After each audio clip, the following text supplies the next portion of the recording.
یحییٰ بن سعید قطان نے ہشام بن عروہ سے بیان کیا، کہا کہ مجھ سے میرے باپ نے بیان کیا، انہوں نے حضرت عائشہ رضی اللہ تعالی عنہا سے سنا، انہوں نے نبی کریم صلی اللہ علیہ وسلم سے کہ آپ نے فرمایا کہ اگر شام کا کھانا سامنے رکھا جائے اور ادھر نماز کے لیے تکبیر بھی ہونے لگے تو پہلے کھانا کھا لو۔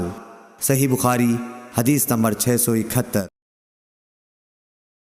ابن شہاب نے انس بن مالک رضی اللہ تعالیٰ عنہ سے روایت کیا ہے کہ رسول اللہ صلی اللہ علیہ وسلم نے فرمایا کہ جب شام کا کھانا حاضر کیا جائے تو مغرب کی نماز سے پہلے کھانا کھا لو، اور کھانے میں بے مزہ بھی نہ ہونا چاہیے، اور اپنا کھانا چھوڑ کر نماز میں جلدی مت کرو۔ صحیح بخاری حدیث نمبر 672۔ عبداللہ بن عمر رضی اللہ تعالیٰ عنہ سے روایت ہے کہ حضرت صلی اللہ علیہ وسلم نے فرمایا کہ جب تم میں سے کسی کا شام کا کھانا تیار ہو چکا ہو اور تکبیر بھی کہی جا چکی تو پہلے کھانا کھا لو اور نماز کے لیے جلدی نہ کرو، کھانے سے فراغت کر لو۔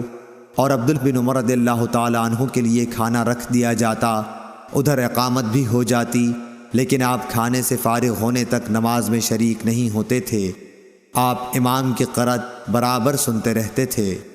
صحیح بخاری حدیث نمبر 673۔ حضرت عبداللہ بن عمر رضی اللہ تعالیٰ عنہ سے روایت ہے کہ نبی کریم صلی اللہ علیہ وسلم نے فرمایا کہ اگر تم میں سے کوئی کھانا کھا رہا ہو تو جلدی نہ کرے، بلکہ پوری طرح کھا لے، گو نماز کھڑی کیوں نہ ہو گئی ہو۔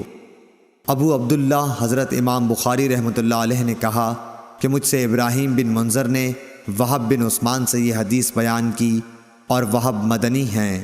صحیح بخاری حدیث نمبر 674۔ جعفر بن عمرو بن امیہ نے خبر دی کہ ان کے باپ عمرو بن امیہ نے بیان کیا کہ میں نے رسول اللہ صلی اللہ علیہ وسلم کو دیکھا کہ آپ بکری کی ران کا گوشت کاٹ کاٹ کر کھا رہے تھے۔ اتنے میں آپ نماز کے لیے بلائے گئے، آپ کھڑے ہو گئے اور چھری ڈال دی، پھر آپ نے نماز پڑھائی اور وضو نہیں کیا۔ صحیح بخاری حدیث نمبر 675۔